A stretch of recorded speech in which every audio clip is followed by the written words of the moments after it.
நம்ம அப்புசாமிய பாருங்க. ஏதோ சொத்தையே இழந்தவன் மாதிரி பூங்கா பெஞ்சில உக்காந்து ஒப்பாரி வச்சுக்கிட்டு இருக்கான்.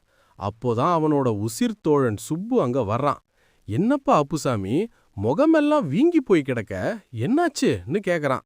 நம்ம ஆளு மெதுவா வாயத் திறக்கறான். விஷயம் தெரியுமா சுப்பு, என் பொண்டாட்டி கூட ஒரு சின்ன சண்டை.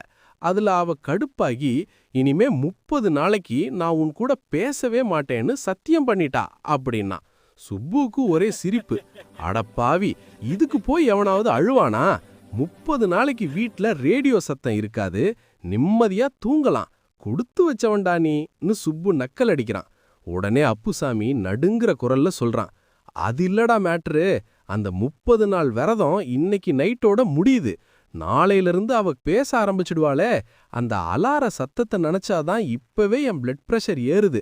நான் கிளம்புறேன்டா சாமின்னு சொல்லிட்டு அப்புசாமி அலறி அடிச்சிட்டு ஓடுறான்.